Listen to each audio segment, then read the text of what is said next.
All right, buddy, it's Tyler here at the Mall of America Signature event. We're checking with 98377R. It's Roulette coming out of Minnesota right here. This team overall has been performing great on the field, and one of the things that I really like about them is their unique toggle mech on here. They also have some blockers we'll be talking about as well too, and how they're incorporating that into their mat strategy throughout this competition. Overall, very well designed robot. We'll be talking about how their cascade lift works, going through kind of the different areas of how the pin is interacting with it. There's a lot of great stuff that teams can learn from this interview. So let's learn more about them here on Pits and Parts.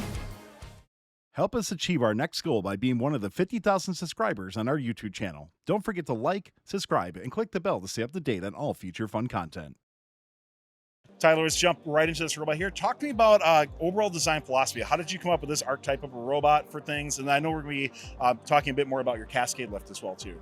So when we were building this robot, we went through multiple iterations, starting with a claw design and a wider arm. We've stuck with this general idea of design for a while, but as we progressed through June, July, and August, we realized that we wanted to stick with a design that could be as fast scoring as possible because we try to play more offensive instead of leaning towards defensive. We also wanted to focus on toggles, which we'll talk about later, and we wanted to make sure we could score consistently the entire time. So how do you kind of balance it? Because this game is a lot about precision, right? So doing something really fast and also very precise at the same time, how are you balancing that overall? Most of the time we use our aligner in the back of our robot. So this aligner lets us go right into the goal, and then we can flip our arm over to score accurately every time. And that makes sure we don't have to, unless we're scoring from the front, if we're scoring from the back, we can just go up to the goal and immediately score it, and we don't have to do any precision work. Before we get to our next segment, we'd like to thank the following. Kettering University's cutting-edge programs and their experiential co-op model seamlessly blend the professional and academic worlds, offering hands-on, future-focused learning that empowers students to pursue new ideas and inspires other institutions to follow their lead. Don't just be ahead of the curve, create the curve. Get more information at kettering.edu/vex. There's a few different options for lifts that teams are experimenting with, especially early on in this game. You guys are using a cascade lift. So talk to me more about how you designed your cascade lift and kind of how it's all come together. So when we were designing this lift, we went through 3 total iterations. The first one was a linear slide, but we realized this didn't work because it couldn't lift enough weight. The second one was a continuous lift, and it could go to the full height and lift all the weight, but it was slow. So we settled on a cascade lift. The motors are kind of hot right now, so I don't know if it's going to go up fully, but it goes up in 3 stages. It starts by using the spool, so when the string tightens, it goes up through here and uses a pulley system to get this second layer up. And then on the outside, we have a second joint. And when the second layer of the lift goes up, the third layer of the lift goes up with it to make it overall a lot faster. This is a very clean robot overall, and it's been impressive to watch here on the field. So let's talk more about some of the other aspects. Pass over to Jude, talk about the arm and the clamp. And you guys have some poly guards that you're using as well too. So let's talk more about that design. Yeah, so we ran through a couple iterations, starting with a rotatable claw, but we found out that was so heavy and we couldn't really do anything with it. We couldn't move up. So we eventually moved towards this, clamp design that just clamps right onto the bot, and it will turn 180 to be able to score from each side. Yeah, and we added these poly parts because we found that with lots of different designs, this pin was popping up and out, so it was just the cup, and that doesn't help. So we added these, and this pin, you cannot get it out. It's really stuck in there. We also use let's see, what else? We use this distance sensor right here, so that when we get close enough within 10 millimeters of the pin and cup, it automatically closes and we don't have to press a button. It makes it really consistent, and so that we don't have to gauge distances to make sure that we are grabbing it correctly.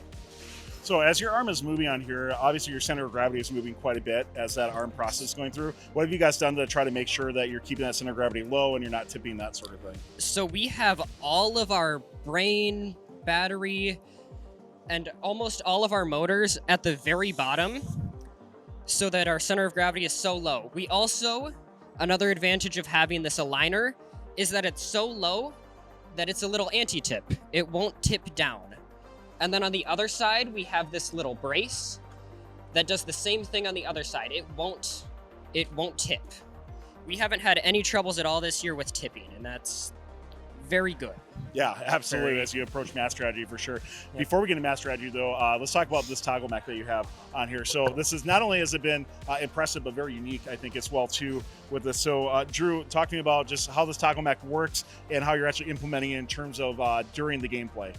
Yeah, so our toggle mech is very unique, as we have seen throughout the tournament. So it specifically can come up and down based off what we want, and if we want to pull the mech or whether we want to push it. So depending on what our opponents have, or making it easier for autos or anything of the sorts. So it's just making that really easy. This has really played into our match strategy a ton, because especially with the blockers on the side of our robot, which I can activate right now, we can use it as a defensive strategy. So we can go up to the toggle, especially if it's our opponent's color, and just lock ourselves on it using the toggle mech. So we bring the toggle mech down, lock ourselves in place using the air, and we cannot be moved. A big difference between other teams that have that is that when they are moving, or if they're trying to switch that toggle, I mean, you have to be in motion and you're really easy to move, but we are absolutely locked in place. This this blocker off the side means that it is physically impossible for anyone to reach over our robot at all and flip that toggle or touch it to make it yellow. So it's just really easy for us to make sure that we are defending that. A couple of our teams that we've talked to here at Mall have been implementing kind of a side mechanism to try to get to the toggle as well too. Have you come up against that yet, and how has this potentially helped with that? Yeah, so we've come up across many of those teams across our about 5 matches that we've played right now, and because the air and the rubber bumpers on the end of our robot lock onto it, it means that they are unable to push us out of the way, and then the roller's geometry of being a triangle means that it has to lift up to spin. So because we're pushing it down with all of our weight, I mean, it's at full air, it's really hard to push down. So because they are unable to do that, there's absolutely no way that they could flip the toggle. The only thing that they could do is turn it yellow if they hit us from the side, and then even so, the blockers get rid of most of that chance.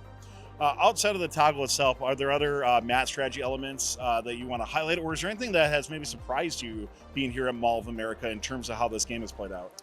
I am really surprised on how often people are knocking off stacks or accidentally running into something.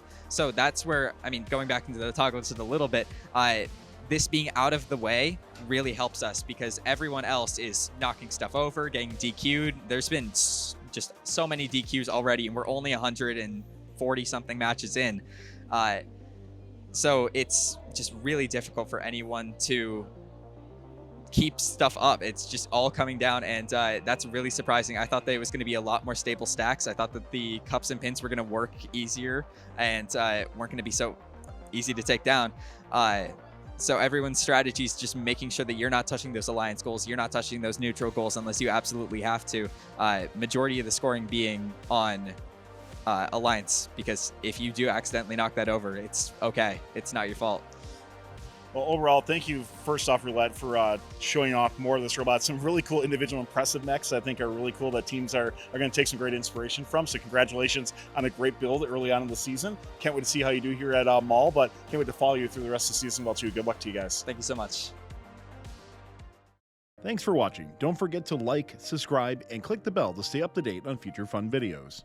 Kettering University's cutting-edge programs and their experiential co-op model seamlessly blend the professional and academic worlds, offering hands-on, future-focused learning that empowers students to pursue new ideas and inspires other institutions to follow their lead. Don't just be ahead of the curve, create the curve. Get more information at kettering.edu/vex.